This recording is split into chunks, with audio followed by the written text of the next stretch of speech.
Warning! This video contains flashing lights, so if you are sensitive to light or have epilepsy, please consider turning off the video. You've been warned. Enjoy.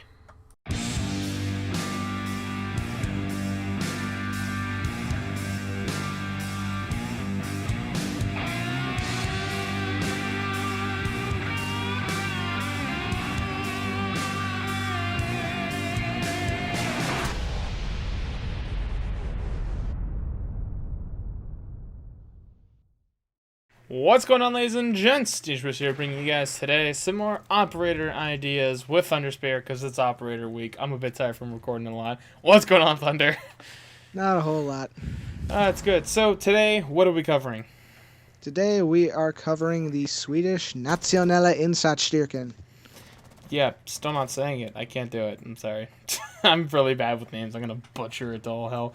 But yeah, this was actually... kiss those chocolates goodbye. Yeah, this was actually... I was actually really looking forward to Sweden. There's something about the AK-5 family that tickles me the right way. So, I guess without further ado, let's get the formalities out of the way, because I almost let those go by, and God knows the mess that would happen if I don't say that. Yeah, heaven forbid. Yeah, right. So, first things first, yes, we are aware of the actual DLC line for Rainbow Six Siege. We do know that it's the Brazilians and the at this point, the Brazilians are out, I'm pretty sure. Like, how many have we recorded? Like, God damn it. No, this is... Yeah, provided we keep schedule, this is actually release day. So... Yeah. Like, it's either this is release day or it's... they're sometime out at this there. point. Yeah, it's they're either coming out today or they've been out for a bit. So the Brazilian and Japanese, we know what's going on. So if at this point the Japanese, these are 100% fan made, and we know they are probably will never be in the game. If they do, I mean, fuck, that'd be badass.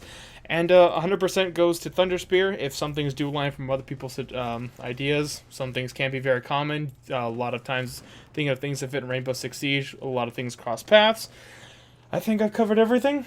Pretty much, So without further ado, I'm going to go to a drink, drown myself in some water, and I'll let Thunderspear take it away. All right. So, today we are going to be covering the Nationella Insatsstyrkan from Sweden, and their weapons are the Pistol 88, the CBJ MS, and those of you who have played Battlefield will remember it as the nail gun, the AK-5 DMR variant, the AK-4 assault rifle, and this is going to be a mouthful, the Verstärkungswaffen 870, which is a shotgun, and please tell me in the comment section if I nailed that, because I really hope I did. And operators, to start off, we have Stöt. I believe I pronounced that right again. I don't speak Swedish, so I'm trying my best here. With 2 armor and 2 speed. And Stöt comes equipped with the SGR-90 concussion grenade. This grenade, when used, will heavily distort the opponent's movement speed, as well as increasing the dead zones needed to move, so precise movement is going to be a little bit more difficult. And it'll also add heavy vision distortion and recoil penalties, which will decay over time based on your proximity to the detonation. Further away, faster it goes away. And Stöt can only carry 2 of these devices, but it can essentially affect an entire room, regardless of line of sight to any defenders, as it is more or less a shockwave effect. And Stöt is an attacker. Next up, we have Claymore with 2 armor and 2 speed. And Claymore is capable of deploying, I'll let you guys take a good guess, M18 Claymore devices. These devices are outfitted with a fiber optic cable, allowing Claymore to see what kind of damage he will do and whom he will be damaging. However, this does leave a visible trail to his location. However, the benefit of this is the enemy has a 50-50 chance of either A, finding the Claymore, or B, finding Claymore.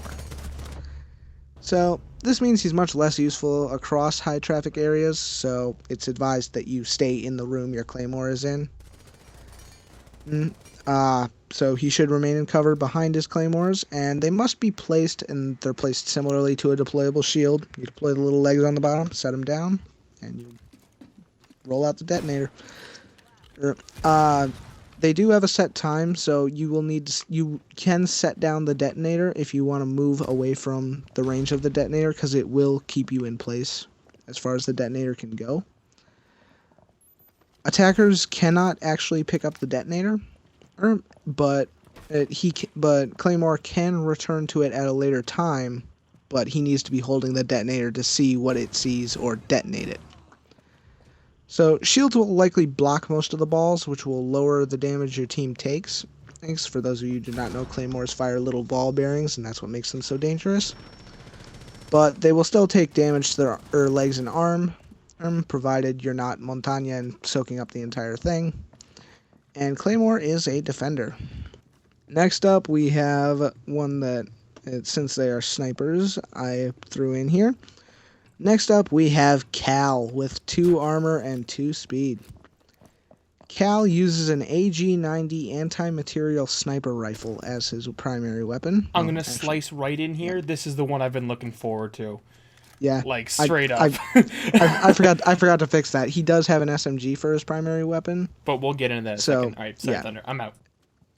No problem. So, oh, my bad. It's not actually his primary weapon. It's his gadget. But the weapon is capable of piercing bullet-resistant, unbreakable, and reinforced targets. This basically means he's capable of targeting enemies through reinforcements, castle barricades, which Glass can already do, but he can also pierce concrete and steel walls, as well as being able to shoot through a deployable shield. Although, as a balance, he only carries 1 5-round magazine in the weapon. His zoom level for the weapon is set at 3 times magnification, which is a little bigger than the ACOG sight. And the armor-piercing rounds do deal a full 120 damage, no matter where the opponent is hit, aka the immortal phrase "one shot, one kill." However, as you deal penetration damage, the damage lowers incrementally. So, basically, 1 armor targets will still be incapped through a penetration shot. 3 armor targets will still be hit pretty hard. Anyway, the recoil makes an accurate follow-up shot almost impossible for about a second, because it does carry you like way up. It's got a good bit of recoil. But each bullet can also only pierce 2 unbreakable surfaces before it stops, so you're not going to be able to tag somebody all the way through the entire building. And it does come with an option for a suppressor, which makes its shots quieter, but it does add to the barrel length as well as the sway. So it's more or less, do you want to be undetectable in your shots, or do you want to be accurate in your shots? And lastly, we have probably one of my earlier ones. We have Kick with 3 armor and 1 speed. Kick, like the name suggests, can actually kick down doors, and this does allow him to breach barricades, but he will also have his weapon still raised while he is doing so, meaning he can essentially kick through a barricade and already have his weapon up and aiming wherever he feels he needs it to be. So this does allow him to force his way through window barricades, to where he'll kick him once before he goes in, and then he'll jump back and he'll power through the rest of it, so he can go through without needing to break a barricade beforehand. And while he doesn't seem to be a powerful or useful operator, he can break through an area faster than Sledge, he can kick an infinite number of times, and he's immediately ready to attack as he does so, whereas Sledge needs to put his hammer back on his back. I should also mention he cannot kick through castle barricades. That's crucial there, so Sledge will still be needed to get through those. Kicking enemies will actually incapacitate them, as opposed to a straight-up kill with the melee, so be wary of that. And that is all for the Nationella Insatsstyrkan. I hope you guys enjoyed. Moose, if you're still there and you got your ear towards your mic, why don't you come back in and finish off the video? What's going on? I was here. I had an earphone on. Thumbnails are just getting ironed out. They're looking beautiful. So, indeed they are. Cal. I want to talk about him more because this Cal, when Thunderspear initially told Cal, we actually wound up reworking together. Yep. I didn't like the way Cal initially started. I just kept thinking you know, let's redo this and let's make it how Glaz pretty much like should have been. So Glaz with his DMR, Glaz plays how he is now. Cal was something I guess I should say is more that I wanted from a sniper that we're supposed to expect. So this is a guy that would say be outside. He's laying prone on an elevated position, and his abilities he takes out his giant sniper rifle. Now, this is where your drones come in a lot of handy, and this is also why Mute's a great counter to him, is that if you lose drone, surveillance, you're going to have a bad time getting those wall bangs, because there is no other way to see someone through a wall without a drone as an attacker. So, Unless you're hacking. Unless you're hacking, where, at that point, that's not necessarily the best idea. Yeah. So, with Cal, you want to save your drones. But once his window of opportunity to get those wall bangs, he only has 5 shots. Once those close down, Glaz, his DMR is awesome because it's semi-auto. But with Cal, he has a bolt action. So we gave him a. Actually, it is semi-auto, but it'll pull you like way up. So okay. The kick is insane. Gotcha. So it's pretty much very ill-advised to bring it in close range combat.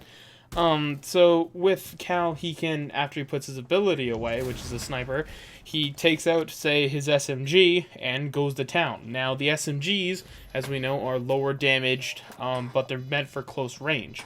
So, with less range, but, they're lethal in close range, at least it allows Cal, then he can back up his team, get in there and support his team, without, just sitting there and being a bump on the log as a sniper going, well, what am I supposed to do now? It gives him more of an option, pretty much. It's something that we didn't want him to lose that team value once his ability was over, pretty much. So yeah, that's essentially the story of Cal, and I did mention that you can kind of customize it a little bit in the thing, so you can put a suppressor on it if you'd prefer. I mean, which is fine. I mean, whatever you want to customize is your playstyle, but also for the magnification, if you guys don't know, ACOGs are 2.5, so the 3 times is 0.5 up, just from that. So yeah, I think that's about it. Thank you, Thunderspear, once again, for making awesome video concepts and whatnot. Thanks for letting me share them, man. If you guys haven't already, this is Operator Week, so we have tons of Operator idea videos coming out, so if you guys haven't already, check the beginning ones out. If you go back to the first one, the beginning of the week, you will actually see that we have a straw poll in there where you can vote on the last operators that you want to see. The poll will pretty much close on Friday, so we have time to get it ready for Saturday, and then it'll be released Sunday. So yeah, without further ado, once again, I'm the DJ Bruce. Thank you so much to Thunderspear, and I'll see you, Sexy Beasts, next episode. Peace.